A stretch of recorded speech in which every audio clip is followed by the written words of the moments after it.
Οι Έλληνες που πήραν τα όπλα εκείνο το πρωινό του 40 πολέμησαν και νίκησαν γιατί πίστευαν ακόμα σε αξίες, γιατί υπερασπίζονταν το τρίπτυχο πατρίδα, θρησκεία, οικογένεια. Σε αυτή τη μάχη όμως θα είμαστε και εμείς παρόντες εναντίον όλων και αυτή η μάχη θα γίνει στη χώρα. Το χρωστάμε αυτό στις γενιές που έρχονται αλλά και σε αυτούς που έφυγαν. Το χρωστάμε στον Νίκο τον Μουστάκα, το παιδί που πρωτοπορήθηκε στο Φιλοπάπου. Στη χώρα αυτή, όπως ξέρετε, φυλακίστηκαν όλοι οι πρωτοπόροι της εθνικής ανεξαρτησίας. Ο Κολοκοτρώνης, ο Οδυσσέας Ανδρούτσος, οπότε ακόμα και εμείς που είμαστε ένα τίποτα μπροστά σε αυτούς τους γίγαντες μπορούμε να είμαστε πάρα πολύ περήφανοι. Όλο το έθνος ας εγερθεί σύσσωμον. Θα νικήσομεν, αλλά δια τους Έλληνας υπέρ τη νίκη η δόξα.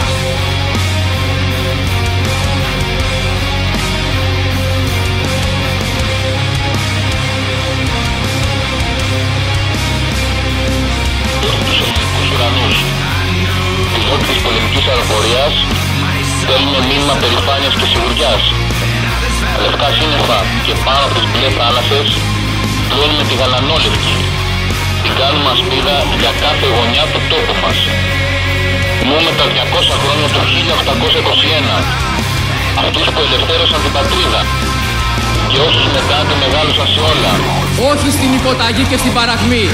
Όχι στην παγκοσμιοποίηση, την Ισλαμοποίηση και τη λαθρομετανάστευση. Όχι στη διαγραφή της ιστορίας και της θρησκείας μας. Όχι στα ύπουλα σχέδια που εξυφαίνονται σε βάρος της πατρίδας μας.